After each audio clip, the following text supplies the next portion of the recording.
வணக்கம் நண்பர்களே. நாம் இன்னைக்கு இந்த வீடியோவில் என்ன ஒரு முக்கியமான தகவலை பற்றி தெரிஞ்சுக்க போகிறோம் அப்படின்னு சொல்லிட்டு பார்த்தீங்கன்னா, இப்போ வந்து 2026 எலெக்ஷன் அப்படிங்கிறது ரொம்பவும் விறுவிறுப்பாக போயிட்டுருக்குது. எல்லா கட்சிகளுமே தங்களுடைய பிரச்சாரத்தை ஆல்மோஸ்ட் முடிக்க போகிற நேரம் வந்தாச்சு. ஏன்னா எலெக்ஷனுக்கு முன்னாடியே வந்து தேர்தல் கேம்பெயின்களை கொஞ்ச நேரம் ஒத்தி தான் வைப்பாங்க. இது எலெக்ஷன் விதிமுறையில் ஒன்று.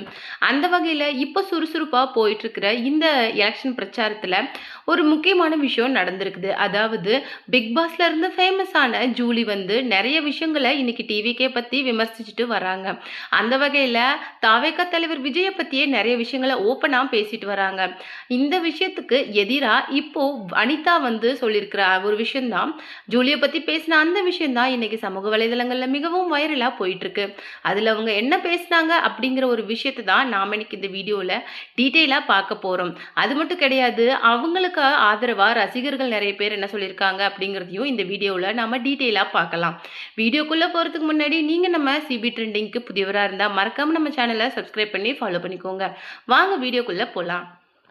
அந்த ஒரு பதிவில் ஜூலி என்ன சொல்லியிருந்தாங்க அப்படின்னு சொல்லிட்டு பார்த்தீங்கன்னா, ஆரம்பத்துலேருந்தே தாவேகா தலைவர் விஜயை பற்றி கடுமையான விமர்சனங்களை சொல்லிட்டு வராரு.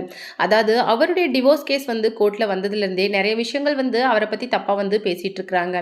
இந்த வகையில் என்ன சொல்லியிருந்தாங்க அப்படின்னு சொல்லிட்டு பார்த்தீங்கன்னா, ரீஹாபிலேஷன் அப்படிங்கிற வார்த்தைக்கு அர்த்தம் அப்படிங்கிறது விஜய்க்கு மட்டும் கிடையாது, அவருடைய விர்ச்சுவல் வாரியர்ஸ்னு சொல்லிக்கிட்டு தெரிகிற அந்த தற்குறி தொண்டர்களுக்குமே கிடையாது. அது மட்டும் கிடையாது, உங்களுக்கு ஜனநாயகம்னா என்னன்னு தெரியுமா, நாட்டை பாதுகாக்கிறது அப்படின்னா என்ன அப்படின்னு சொல்லிட்டு உங்களுக்கு அர்த்தம் தெரியுமா, நீங்க ஏன் வீணா கிட்டத்தட்ட எத்தனையோ கோடி இளைஞர்களை உங்களுடைய வழிக்கு கொண்டு வர அப்படிங்கிற பேர்ல உங்களுடைய சுயநலத்துக்காக ஆட்படுத்த பாக்குறீங்க, இது கொஞ்சம் கூட வெக்கமா இல்லையா, அது மட்டும் இல்லாம ஒரு தலைவன் செய்யக்கூடிய வேலையா இது அப்படின்னு சொல்லிட்டு விஜயை ரொம்பவும் தரக்குறைவா விமர்சிச்சிருக்காங்க.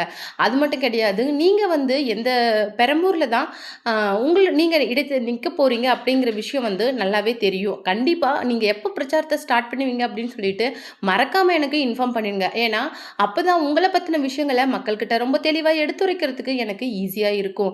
அப்புறம் அது மட்டும் கிடையாது, அவங்க என்ன சொல்லியிருக்காங்க அப்படின்னு சொல்லிட்டு பார்த்தீங்கன்னா, விஜயோட திருச்சி பிரச்சாரமாக இருக்கட்டும், அப்போ அதில் அவங்க பேசின விஷயங்களுக்கு நீங்கள் ஜல்லிக்கட்டு புல்லுக்கட்டு அப்படின்னு சொல்லிட்டு இப்போ இருக்கிற இளைஞர்களை உசுப்பேற்றி விட்டு போயிடாதீங்க, அப்புறம் நடக்கிற விபரீதமான விளைவுகள் எல்லாம் யார் சமாளிக்கணும், இப்போ பொறுப்பேற்றுட்டு இருக்க அரசு தானே சமாளிக்கணும். நீங்கள் வந்து தைரியமாக வந்து ஸ்டாலின் அங்கிள் அப்படின்னு சொல்கிறீங்க, ஆனால் எல்லாருமே அவரை அப்பாங்கிற ஸ்தானத்தில் தான் வச்சு பார்த்துட்டு இருக்காங்க. தேவையில்லாமல் வந்து அவரை அங்கிள் அப்படின்னு சொல்லிட்டு முதல்வர் அப்படிங்கிற இடத்துக்கு அவமரியாதை ஏற்படுத்தாதீங்க அப்படின்னு சொல்லிட்டு விஜயை பற்றி நிறைய விஷயங்களை வந்து பிக் பாஸ்ல இருந்து ரொம்பவும் ஃபெமிலியராக இருக்கிற ஜூலி வந்து பேசியிருந்தாங்க.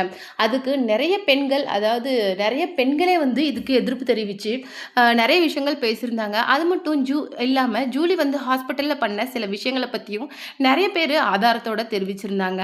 இது எல்லாம் ஒரு புறம் இருக்க, நடிகை வந்து வனிதா நிறைய விஷயங்களை இதை பற்றி ஷேர் பண்ணியிருக்காங்க. அவங்க என்ன சொல்லியிருக்காங்க அப்படின்னு சொல்லிட்டு பார்த்தீங்கன்னா, ஃபேமஸ் அப்படிங்கிறது இப்போ எல்லாருமே தான் ஃபேமஸ் ஆகுறாங்க. இப்போ சின்ன குழந்தை வீடியோ போட்டு அது கூட தான் கிட்டத்தட்ட மில்லியன் வியூஸ் போய் வைரல் ஆகுது. அது ஒரு மேட்ரே கிடையாது. எந்த இடத்துல இருந்தாலும் சுயமரியாதை ஒழுக்கம் அப்படிங்கிற விஷயத்துக்கு நாம் ஈடு கொடுத்து நிற்கணும். ஏன்னா நீங்கள் எவ்வளோ பெரிய ஸ்தானத்துக்கு போனாலும் தயவு செய்து உண்மைக்கு துரோகம் பண்ணாதீங்க.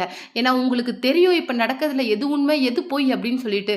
காசுக்காக இந்த மாதிரி கீழ்த்தரமான வேலையை பார்க்கறது ரொம்பவும் கேவலமான விஷயம். என்ன நிறைய பேர் ஆரம்பத்துலேருந்தே இந்த விஷயத்துக்காக அப்ரோச் பண்ணாங்க, அது எனக்கு நல்லாவே தெரியும். ஆனால் நான் யார் அப்படின்னு சொல்லிட்டு அவங்கள பற்றி மென்ஷன் பண்ண விரும்பலை. அந்த ஒரு விஷயத்துக்காக தான் நான் அந்த விஷயத்தில் நான் இன்வால்வ் ஆகாத இருக்கிறேன். ஏன்னா வந்து தயவு செய்து இத்தனை வருஷங்களாக இருந்த இந்த ஆட்சிக்கு ஒரு மாறுதல் வரட்டுமே. மாற்றம் அப்படிங்கிறது மக்களுக்கு தேவைதானே. கிட்டத்தட்ட 50 வருஷம் ஆயிடுச்சு இல்லை அப்படின்னு சொல்லிட்டு ரொம்ப ஓப்பனாக வந்து வனிதா பேசியிருக்காங்க. அது மட்டும் கிடையாது, ஜூலிக்கும் வனிதாக்கும் ஆல்ரெடி பிக் பாஸ் நிறைய வந்து கிளாஷ் ஆயிருக்கு. அந்த விதத்தில் போட்டு விளாசி தள்ளியிருக்காங்க ஜூலியை பற்றி. ஜூலி, நீ பேசின எல்லா வீடியோஸையும் நான் ஆரம்பத்துலேருந்து பார்த்துக்கிட்டு தான் இருக்கேன், ஆனால் உனக்கெல்லாம் ரிப்ளை கொடுக்கணும், என்னுடைய ஒப்பீனியன் உன்னை பற்றி சொல்லணும் அப்படின்னு சொல்லிட்டு எனக்கு கேவலமாக இருந்தது. ஆனால் அப்படி ஒரு சூழ்நிலைக்கு நீயே என்னை தள்ளிட்ட. உனக்கு விஜய் சாரை எப்போலேருந்து தெரியும்? நான் சுமார் வந்து ஒரு 16 வயசுலேருந்தே எனக்கு அவரை பற்றி நல்லாவே தெரியும். இன்ஃபேக்ட் 90s நான் நிறைய மூவிஸ் வந்து அவர் கூட பண்ணியிருக்கிறேன். அது மட்டும் கிடையாது, ஒரு படத்தில் தேவா அப்படின்னு நினைக்கிறேன், அந்த படத்தில் விஜய் நடிக்கும்போது ரொம்பவும் லீனா இருந்தாரு. அதுக்கு அவருக்கு ஏற்பட்ட விமர்சனங்கள் அப்படிங்கிறது மிகவும் வருத்தம் கூடியதா இருந்தது. அந்த மாரி நெறைய எதிர்மறையான விமர்சனங்கள சந்திச்சு தான் இன்னைக்கு விஜய் இந்த இடத்துக்கு வந்துறாரு. உன்ன மாதிரி வாயால அவர் வரல, உழைப்பால வந்திருக்காரு. உன்னுடைய வாய் பேச்சுக்கும், உழைப்புக்கும் நெறைய வித்தியாசம் இருக்குது. அப்படி இருக்கிற மனுஷன இப்படி பப்ளிக்கா நீ தப்பா பேசுறது அப்படிங்கிறது, பூனை தனக்கு தானே சூடு போட்டுக்கிறதுக்கு சமம். அவ்ளோ கேவலமா பேசுற நீ எதுக்காக பேசுற அப்படிங்கிறது எனக்கு மட்டும் இல்ல, எல்லா மக்களுக்குமே நல்லாவே தெரியும். நீ பணத்துக்கு பணம் வாங்கிட்டு மட்டும் தான் இந்த கீழ்த்தரமான வேலைய பார்க்குற அப்படின்னு சொல்லிட்டு எல்லா மக்களுக்குமே தெரியும். ஆனா ஏன் எல்லாரும் அமைதியா இருக்காங்க அப்படின்னா, சூரியன பார்த்து நாய் குலைச்சா வாய் நாய்க்கு தான் வலிக்குமே தவிர சூரியனுக்கு ஒண்ணும் ஆகாது. அப்படிதான் விஜய். விஜயோட உழைப்புக்கு நீ ஒரு கால் தூசுக்கு சமம். விஜய் எந்த அளவுக்கு பெண்கள் கிட்ட மரியாதையோட நடந்துக்குவாரு அப்படின்னு சொல்லிட்டு இப்ப இருக்கிற ஆக்டர்ஸ் மட்டும் கிடையாது. 90ஸ்ல நடிச்ச நெறைய பேரே சொல்லுவாங்க. அந்த அளவுக்கு ரொம்பவும் ஜென்யூனான பெர்சன். அந்த ஜென்யூவாலிட்டி அப்படிங்கிறது ஸ்டில் நவ், அதாவது 36 வருஷமா இந்த சினிமா பீரியட்ல அவர் மெயின்டெயின் பண்ணிக்கிட்டு வந்ததுனால தான் இன்னைக்கு தன்னுடைய கெரியரோட உச்சத்த அவர் தொட்டுட்டு வந்திருக்கிறாரு. அது மட்டும் இல்லாம சரியான டைம்ல அவர் தன்னுடைய பீக்ல இருந்து இறங்கி இன்னைக்கு மக்களுக்காக உழைக்கிறேன் அப்படின்னு சொல்லிட்டு வந்திருக்கிறாரு. அப்பேற்பட்ட மனுஷனை பத்தி பேசுறதுக்கு தகுதி அப்படின்னு சொல்லிட்டு ஒண்ணு வேணும். கண்டிப்பா என்ன பொறுத்த வரைக்கும் அந்த தகுதி அப்படிங்கிறது உனக்கு கிடையாது. தயவு செய்து நீ அவரை பத்தி பேசி வீணா வாங்கி கட்டிக்காத. ஏன்னா எலெக்ஷன் ரிசல்ட் அப்படிங்கிறது எப்படி வேணாலும் மாறலாம். அப்ப நீ கேவலமா ரொம்பவும் அசிங்கப்பட்டு நிக்க போற அப்படின்னு சொல்லிட்டு ஓப்பனா ஜூலிக்கு சவால் விட்டுருக்காங்க நடிகை வனிதா. இதை பத்தி நீங்க என்ன நினைக்கிறீங்க அப்படிங்கிற உங்களுடைய கருத்துக்களை மறக்காம நம்ம சிபி ட்ரெண்டிங் கமெண்ட் பாக்ஸ்ல கொடுத்துருங்க.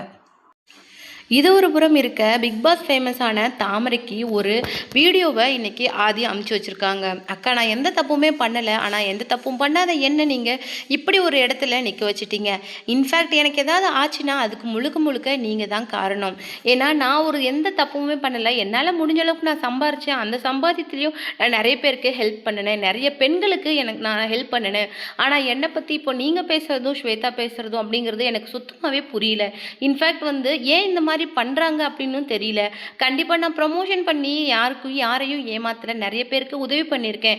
அது பிடிக்காம தான் யாரோ இந்த வேலைகளை செய்யறாங்க. ஆனா அதுக்கு நீங்களும் ஸ்வேதாவுமே இப்படி தொண போவீங்க, வேலை போவீங்க அப்படின்னு சொல்லிட்டு நான் கொஞ்சம் கூட எதிர்பார்க்கல. வாழ்க்கையில நம்ம யாரை அதிகமா நம்பணுமோ, நம்ம யார் கூட அதிகமா டைம் ஸ்பெண்ட் பண்ணணுமோ அவங்களே இன்னைக்கு என்னுடைய எதிரிகளா ரெண்டு பக்கமும் நிற்கும் போது எனக்கு என்ன செய்யறதுனே தெரியல. இன்ஃபேக்ட் எனக்கு ஏதாவது ஆச்சுன்னா அதுக்கு நீங்க 2 பேர் தான் முழு பொறுப்பு அப்படின்னு சொல்லிட்டு ரொம்ப எமோஷனலான ஒரு வீடியோவை இன்னைக்கு பிக் பாஸ் தாமரைக்கு ஷேர் பண்ணியிருக்கிறாங்க. அது மட்டும் இல்லாமல் அதுக்கு ரியாக்ட் பண்ண தாமரை என்ன சொல்லியிருக்காங்க அப்படின்னு சொல்லிட்டு பார்த்தீங்கன்னா, மரியாதையாக எல்லாருக்கிட்டையும் ஏமாத்தின காசை நீ திருப்பி கொடுத்துரு.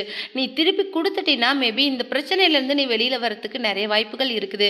தயவுசெய்து உன்னை நீயே அழிச்சுக்கிட்டு முட்டாள்தனம் பண்ணாத. ஏன்னா எல்லா தப்புக்குமே மன்னிப்பு அப்படிங்கிறது ஒன்று உண்டு. நீ முடிஞ்ச அளவுக்கு அந்த பணங்களை திருப்பி அந்த ஏமாத்துறவங்க கிட்ட கொடுத்தீங்கன்னா உனக்கு மன்னிப்பு அப்படிங்கிறது ஒன்று கிடைக்கும். அது மட்டும் இல்லாமல் நீ திரும்பி வாழ்கிறதுக்கு ஒரு வாய்ப்பும் கிடைக்கும் அப்படிங்கிற மாதிரி ஒரு அட்வைஸையும் பிக் பாஸ் தாமரை கொடுத்துருக்குறாங்க.